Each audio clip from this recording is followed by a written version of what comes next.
Hi, everybody, and thank you so much for joining us for this talk, Boredom and the Workplace, a Tale from COVID and Beyond. Myself and my colleague Toby are really excited to be here, so I'll jump right in. When we think of a bored employee, we probably think of the classic factory assembly line worker yawning and performing the same task over and over again. And we think of those examples for good reason. Just to give you an example of the organizational impacts of boredom, in the 1970s, there was a real crisis in assembly line work in America, as this article shows. Workers increasingly rebel against boredom on assembly line. And what was happening was that workers had started taking days off without giving reasons, and there were just really severe production problems because people weren't turning up to work. And the big three car manufacturers, General Motors, Ford, and Chrysler, which at the time were kind of held up as models of workplace efficiency, found that absenteeism and employee turnover had doubled in 7 years, all because of the feeling that there is no future, that the work is boring. And the crisis was so serious that Nixon even addressed the issue in his Labor Day address, saying, "We must make sure that technology does not dehumanize work, but makes it more creative and more rewarding." And I think that's an interesting starting point because, in fact, with COVID and home working, those words still ring pretty true. But boredom isn't just a problem on the assembly line or just in jobs that we stereotypically think of as boring. It's actually a really, really common experience in all types of work and workplaces. And I feel I can say that with some confidence because I've spent the past 4 years researching workplace boredom for my PhD thesis. And what that means in practice is that I've spent 4 years interviewing people about their jobs and whether they enjoy them, whether they find them fulfilling, and whether they're happy. And actually, in looking at boredom, what I really wanted to know was, what is it that makes work good? And I spoke to delivery riders, teachers, chefs, and software developers. And as part of my research, I got them to take photos of kind of boring moments in their day. And I want to give you a snapshot of what I learned. So this photo is from a junior civil servant, and she told me that she experienced a lot of boredom because of the kind of structure of the civil service and all the sort of layers of bureaucracy. And she described being bored like this. There's just nothing. There's just an expanse of time and I'm just sitting in it staring at the clock. So that's kind of a very classic account of boredom. This photo was from a consultant who described a standard working day. It's just sitting at a laptop, it's emails, it's conference calls, just sitting at my desk like a chicken. I think psychologically I never finish work.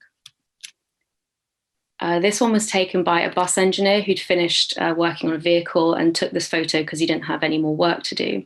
He said, "That's where you sit down, go smoke a cigarette." I was trying to remember whether I had 2 or 4 fish fingers left in the freezer. And this was taken by a gallery assistant. So her job was literally just to sit or stand in a gallery for 7 hours a day, making sure people kind of didn't touch the art. And she told me, "Sometimes I turn to using my phone or doing a Sudoku, or I just pace restlessly a lot of the time or count up to large numbers in my head." So she kind of told me that she'd fold up these little puzzles and kind of hide them in her lanyard or sort of sneak her phone onto the shift. And you weren't meant to do stuff like that, but sometimes it was just so unbearably boring that she kind of had to do it. So what do these examples tell us? Firstly, they give us a couple of different senses of boredom because there's kind of more than one type, but also that people deal with boredom in very different ways. So in terms of a kind of typology of boredom, most theorists split it roughly into simple and existential boredom. Simple boredom is the kind of classic sense of boredom which comes from being in certain situations. So for example, not having enough to do like the bus engineer, or having to do a boring task like the gallery assistant. And that shows that workplace boredom in many cases is situational, and it's simple in the sense that it's the kind of boredom which would be alleviated if we sort of just did something else. And that's why a lot of situational boredom at work comes from poor job design or poor management. So simple boredom, simply put, is about what we actually do with our time. But boredom also has a lot to do with how we feel about what we do, whether we find our work meaningful, whether we find it interesting, and whether we care about it. So it has this more existential component around meaning. So to put that another way, when someone says they're bored at work, they're not necessarily saying there's nothing to do, but perhaps that there's nothing of any meaning or interest to do. And a bit of boredom isn't always bad because it kind of prompts us to action. It's a sign that we're finding something unfulfilling and that we should do something else or do something differently. And actually, psychologists have found that short periods of boredom can kind of boost your creativity and problem solving abilities, which is obviously a kind of gold dust for business innovation. But over time, prolonged periods of what we might call simple situational boredom can become a more serious kind of boredom characterized by detachment and disillusionment. And that's why boredom is a leading indicator of disengagement, which can be extremely costly for businesses, because disengaged employees have poorer work outcomes and bored workers are twice as likely to leave their jobs as those who are not bored. And it also has a host of other impacts on health and well-being, because and not many people kind of know this or think about it in this way, but boredom is actually a form of stress. And we know this because in clinical research, prolonged boredom causes the release of cortisol, which is a stress hormone. And that's connected to increased risk of stroke and heart attack. And there's actually a really interesting study on this called the Whitehall study. And it followed civil servants over a 10-year period and found that people who reported being bored at work were far more likely to die in that 10-year period than those that weren't bored. And in particular, they were more likely to die from cardiovascular issues like heart attack and stroke. And that's to do with stress, but also the behavioral impacts of boredom. So the way that people respond to it. Boredom has been linked to a higher likelihood of smoking, as well as making unhealthy food choices. And actually, research from the British Nutrition Foundation last year showed that 63% of people who ate less healthily during the first lockdown said that boredom was the main factor. So not only does boredom lead to moments of lost productivity or deeper forms of disengagement that cause absenteeism and negative work outcomes, it also underpins the health and well-being issue and affects our ability to actually look after ourselves. And that in part is because boredom tends to coexist with other negative emotions and is particularly linked to loneliness, anger, sadness, and worry, which means the kind of overall emotional quality of your working life is affected. So boredom is risky. And in fact, back in 2007, the term bore out was coined by two Swiss business consultants. So that's kind of a play on burnout. And in the book, the authors estimated that the US job market was losing about $750 billion a year from chronic boredom and demotivation in the workforce. And as we've seen, boredom existed in working life before COVID, but there's a huge amount of evidence that it's increased. This is a really great piece of research from YouGov, which has been measuring Britain's mood weekly since June 2019. So you can see at the bottom there all the different emotions listed with their corresponding colours. But if we look at when the first lockdown happened in March 2020, which is that blue arrow, the lines kind of go completely crazy. Most noticeably, there was a huge drop in happiness, which is the purple line, and a huge increase in boredom, which is the dark green line. And that kind of coincided with the stay-at-home order and the move to home working. So just looking at happiness, we can see it dropped to 25%, which is half of what it was in June 2019 when they started recording this. And if we look at boredom in more detail, we can see that it shot up to 40% at the beginning of April 2020, after staying around kind of 19 and 22% since the research began. And it's also remained a lot higher than usual since that point. And in fact, in February of this year, we were right back at 40% boredom in the middle of lockdown 3. And if we think back to the claim that the US economy could be losing $750 billion a year, any increase in boredom at all makes it an even more costly problem. And perhaps just bear that in mind as Toby talks you through some of the research that we've been doing. Thanks, Katy. We did a piece of research earlier this year when we asked people specifically about boredom at work. I'll take you through our findings now. 1 in 3 people said the levels of boredom they experience in their working life had hugely increased, whereas almost two out of 3 respondents said their boredom levels had hugely increased or increased a little. So that's the pink and orange sections on the graph. And that's very significant. Almost 2/3 of people said boredom had increased, and that also supports the YouGov data that Katy said previously. Digging down a little more, looking at boredom as a proportion of the working day before COVID, 4% of people said they were bored most of the day. Now, however, 24% said that they are bored for most of the day. That's 1 in 4 people being bored for most of their working day. In total, 72% of people reported being bored for at least some of their working day, which is huge. So why has boredom increased? Being in the same place all day, 85% of respondents reported that was one of the main reasons why boredom had increased. Lack of social interaction, screen fatigue, and lack of motivation were also significant factors. And in fact, 97% of people who said that their boredom levels had hugely increased said that they felt it was because of a lack of social interactions. 91% of them said they also struggled with being in the same space all day. So for the people that are struggling with this the most, these are the two main issues blocking their engagement and their motivation. Our research also found that currently 10% of participants who were contracted to work more than 40 hours, but in practice 49% were working more than 40 hours a week. Assuming that 10% of the people contracted to do these hours are included in that 49%, that's almost 4 in 10 people overworking. And in fact, 41% of people said their workload was too high, which is an increase on what the CIPD reported in 2019, when they found that 32% of people felt that they were being given excessive workloads. The kind of workload with excessive demands is a recipe for disengagement. So, thinking more about working locations, we asked people whether working from home or an office or a mixture of the two would best support them in different areas of their working life. In regards to engagement with work tasks, 42% opted for the office, whilst 20% said the best location would be from home. In regards to which location supports level of motivation, 42% reported the workplace was the best location and 18% said from home. Social connection with colleagues, 86% of respondents said the workplace was the best location, and a sense of meaning and purpose in your work, only 11% of respondents think it is best supported by working from home. Only 1 in 5 people feel that their well-being is best supported by just being in the workplace. Otherwise, it's pretty evenly split between preferring just home working or a combination of the two. We then segmented our data according to the type of setup people had working from home, putting them into 1 of 3 categories. 1, people with a dedicated home office. 2, those with a dedicated work area but not a separate room.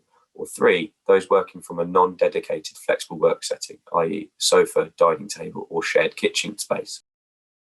Amongst those with a dedicated home office, the majority, 51%, say both workplace and home support their engagement equally, whereas 61% of people with an allocated work area or a non-dedicated work location say engagement is best in the office.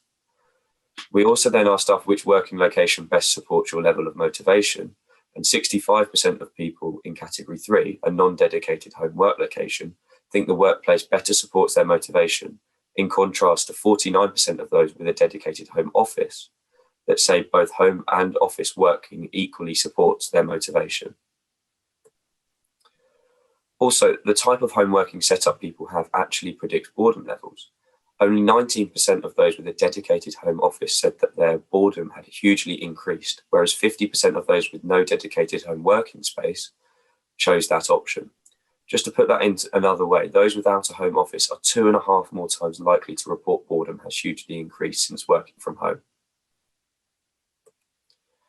This graph looks at how often do you experience boredom in the working day by home working setup. Those in category 3, without a dedicated workspace, also tend to experience boredom for a larger proportion of the day. Of those with a dedicated home office, only 15% said they experienced boredom for most of the day. In contrast, 29% of people with a dedicated workspace and 35% of people with no dedicated workspace said they experienced boredom for most of the day. So again, those with a home office are twice as likely to experience boredom. Those without a home office are twice as likely to experience boredom for most of the day than those with a home office. How often would you like to work from? We asked staff how often they would like to work from home post-COVID. The majority of those with a home office said 3 or 4 days per week. For everyone else, the ideal amount was 2 to 3 days. And this data is really interesting because it shows that there is a really clear relationship between levels of boredom and the working environment, and also between levels of boredom and the desired future working patterns. And lastly, we looked at how people felt when they were bored at work, since boredom tends to coexist with other negative emotions that can affect people's experience of work, as well as the culture and feel of an organisation. 63% of people said that they felt distracted, whilst 50% of people said they felt frustrated when bored at work, and 33% of people said that they felt lonely. And so obviously looking at that, distraction, frustration, and loneliness are not conducive to an optimum productivity levels or positive mental well-being. Given that 72% of people reported spending some or most of their day bored, that is really worrying. So, and just to give a wider picture of what we're seeing in our client work at the moment, in our surveys, 94% of people were office-based before COVID.